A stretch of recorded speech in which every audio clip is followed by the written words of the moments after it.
Hi all. Tomorrow we're going to do a lesson on immigration, and when we do that lesson on immigration, you need to have an idea of the group of people who immigrated. So I'm going to explain who that group of people was right now. They are known as the Lost Boys of Sudan. Sudan is a country in Africa. It's right here. And below Sudan in this space, or you can see it over here, is a country called South Sudan. Sudan and South Sudan were once one country. So everything in this circle, well, all the green in this circle, was once one country. They split due to a civil war that began in 1983 and ended in 2005. The war was over oil and religion. So this light green section here was predominantly Muslim, or most of the people who lived there were Muslim or followed the religion of Islam. In the darker green section down here, most of the people who lived there were predominantly Christian. Along this dotted line was the largest oil field in Sudan. Obviously, the Muslims and the Christians both wanted control of that oil field because oil is a source of money and people want money. As a result, a war broke out. Many Sudanese were killed, and even more were forced to move. A person who's forced to move because of war, persecution, or natural disaster is known as a refugee. So today, when we think about refugees, we might think of Syria, because Syria has had a civil war for several years now, and many people have been forced to leave their homes as a result of that civil war. And those people who have been forced to move are known as refugees. The Lost Boys of Sudan are also refugees. The term refers to approximately boys aged 7 to 17. There were some girls, but they were mostly boys. They had been separated from their family and were walking long distances, as you can see in the picture here, looking for food and trying to avoid soldiers and conflict. There were actually here I say about, but it was over 20,000 Lost Boys of Sudan, and they were primarily of Nuer, I hope I'm pronouncing that right, and Dinka ethnicities. So tomorrow when we watch a video, you'll hear the word Dinka in the video.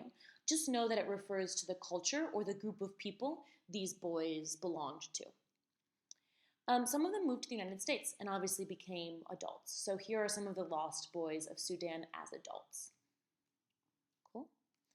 I'm going to go ahead now and show you a short video to just give you a little bit of a deeper understanding of the lives of those boys.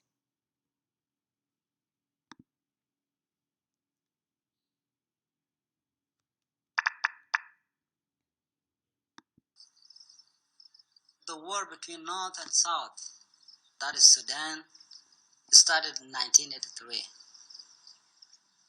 2 million people lost their lives due to that war, civil war.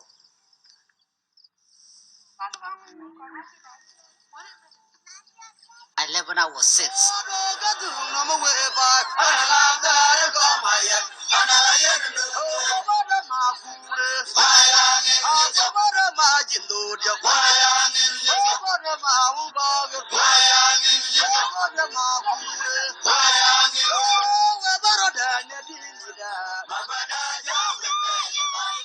The Kakuma refugee camp became home to thousands of orphaned young men, known as the Lost Boys of Sudan. They arrived here after walking 1,000 miles through the wilderness of Africa to escape their country's bloody civil war. The Lost Boys had little idea they would spend nearly a decade trapped on the border of their beloved country. In the 1950s, as the British abandoned colonization of northern Africa, they hastily combined two separate territories into one Sudan.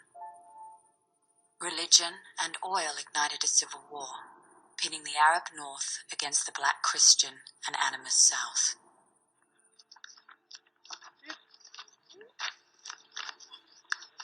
After the attack on our villages, we plagued children without parents. The number was 27,000 young men from 10 to 5 years old. Forming a line that stretched for miles, the boys set a course across sub-Saharan Africa towards Ethiopia in search of safety. In order to survive, they formed makeshift families to take care of one another.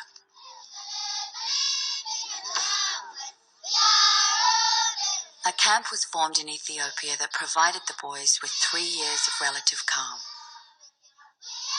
But when the government of Ethiopia toppled in 1991, the lost boys were forced to flee once again, this time back through the Sudan towards Kenya.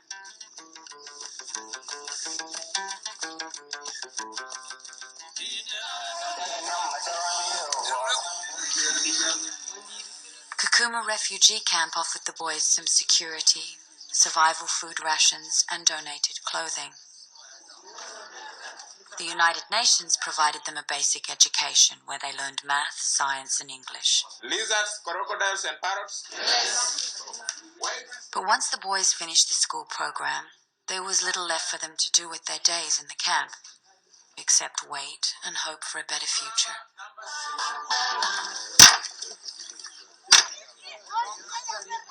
With little hope of finding their parents or families alive, and the impossibility of returning to war-ridden Sudan, the United States agreed to resettle some of the lost boys to America.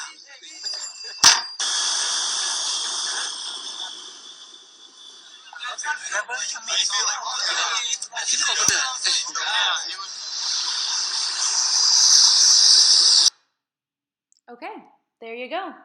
You don't need to write anything for tomorrow, but you should come to class being able to answer these 2 questions. Who are the lost boys of Sudan?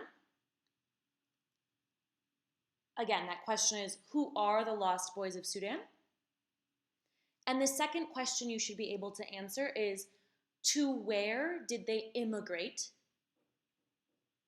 Or to where did they move and why? So again, that second question is, to where did they move and why? You don't need to write those down, but you should be able to answer them verbally tomorrow. Have a great day.